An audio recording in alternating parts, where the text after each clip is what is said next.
Hello friend, आज हम लोग शुरू करने जा रहे हैं एक नई सीरीज जो कि इंडियन एविडेंस एक्ट 1872 में सेक्शन 4 के बारे में।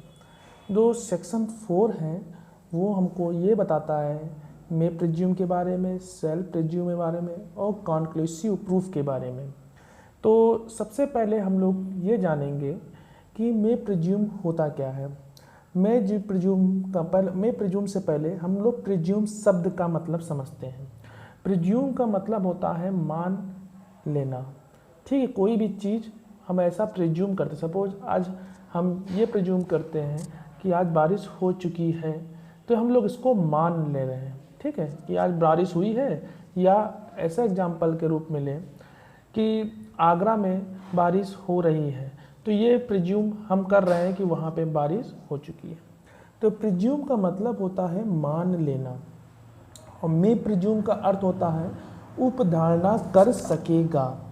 तो मे प्रिज्यूम को सबसे पहले हम लोग बेयर एक्ट की जो लैंग्वेज है उसमें देखते हैं कि मे प्रिज्यूम होता क्या है। ठीक है, तो इसमें जो लिखा है कि whenever it is provide by this act that the court may presume a fact, it may be either regard such fact as proved unless and until it is disproved or may call for proof of it। ये कहता है कि जहाँ कहीं इस अधिनियम द्वारा उपबंधित कि न्यायालय किसी तथ्य की यह उपधारणा कर सकेगा या वह न्यायालय ऐसे तथ्य को साबित हुआ है या तो मान सकेगा या वह ना साबित किया जा सकता है तो यह सबूत की मांग कर सकेगा। कहने का मतलब है कि जो मे प्रिज्यूम है वो ये बताता है कि सीधी सीधी भाषा में कि कोई भी चीज़, कोई भी फैक्ट है वो न्यायालय के समक्ष अगर आता है तो वह कोर्ट अपने विवेका अधिकार और अपना जो उसका अधिकार है वह उस तथ्य को यह मान सकेगा कि वो घटना घटित हो चुकी है। इसको अगर हम एक एग्जाम्पल से समझें, सपोज दैट आपकी कोई एक कार किसी ने चोरी कर ली है, या एक राम है, राम की कार श्याम ने चोरी कर ली है, तो न्यायालय को ये पता है कि श्याम ने ही उस कार को चोरी की है। क्या पता है कि श्याम ने ही उस कार को चोरी की है, तो न्यायालय यह मान सकेगा कि वह जो राम की कार है वो श्याम ने चोरी की है। तो मैं कभी कभी ये भी होता है कि अगर कोई पार्टी उसको यह प्रूफ कर दे कि उसने यह चोरी नहीं की है, तो वो उसके एविडेंस पे मैटर करता है कि वो उसको कितना प्रूफ या क्या एविडेंस दिखा के प्रूफ कर सकता है। तो मे प्रिज्यूम ये बताता है कि उपधारणा कर सकेगा। तो मे प्रिज्यूम में केवल दो चीज़ें और आते हैं। इसमें एक आता है कि प्रिजम्पशन ऑफ फैक्ट, एक होता है प्रिजम्पशन ऑफ लॉ। मतलब कि जो प्रिजम्पशन है या तो वो फैक्ट के आधार पे, जो तथ्यों के आधार पे हो रहा है, या प्रिजम्पशन ऑफ लॉ के आधार पे हो रहा है। इसमें प्रिजम्पशन में जो प्रिज्यूम है वो काफ़ी सारे इंपॉर्टेंट सेक्शन बताए गए हैं, जैसे 86 है, 90 है, 90A है, 87 है, 88 है, 88A और 113A। तो मे प्रिज्यूम इतना बताता है। अब हम लोग बात करेंगे सेल्फ प्रिज्यूम के बारे में। सेल्फ प्रिज्यूम होता क्या है? तो सेल्फ प्रिज्यूम का मतलब होता है उपधारणा करेगा। मतलब कि कोई भी चीज़, मतलब या न्यायालय को किसी तथ्य को उपधारणा करेगा कि वह न्यायालय ऐसे तथ्य को साबित मानेगा जब तक कि वह ना साबित किया जाता हो। इसको हम लोग एक एग्जाम्पल से समझते हैं कि सेक्शन 108 में ये बताता है कि अगर कोई इंसान या कोई व्यक्ति जो 7 साल तक देखा ना गया हो, तो न्यायालय यह मानता है कि वह व्यक्ति की मृत्यु हो चुकी है। वो यह मानेगा कि वह व्यक्ति अब इस दुनिया के अस्तित्व में नहीं है।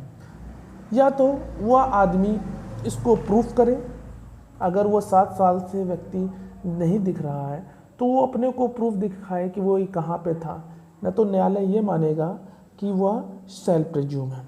इसके जो इम्पोर्टेंट सेक्शन हैं वो ये बताते हैं 79, 80, 81, 81A, 82, 83, 84, 85 और 85A, 85B, 85C, 89 और 113B और 114।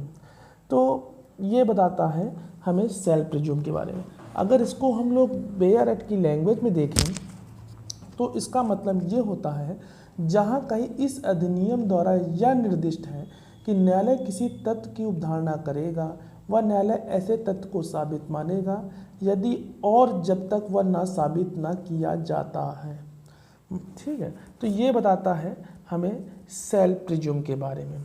अब हम लोग बात करेंगे कॉन्क्लूसिव प्रूफ के बारे में। कॉन्क्लूसिव प्रूफ होता क्या है? कॉन्क्लूसिव प्रूफ का होता मतलब निश्चायक सबूत। निश्चायक सबूत इसका हम लोग अगर हिंदी में मतलब समझें तो सबसे पहले इसकी जो बेयर एक्ट की लैंग्वेज है वो ये बताता है कि when one fact is declared by this act to be conclusive proof of another, the court shall on proof on one fact regard the other as proved shall not allow evidence to be given for the purpose of disproving act. जहाँ कि इस अधिनियम द्वारा एक तथ्य fact किसी अन्य तथ्य का निश्चायक सबूत घोषित किया जाता है तो वह न्यायालय उस तथ्य के साबित हो जाने पर उस अन्य को साबित मानेगा और उसे ना साबित करने के प्रयोजन के लिए साक्ष्य दिए जाने की अनुज्ञा नहीं देगा।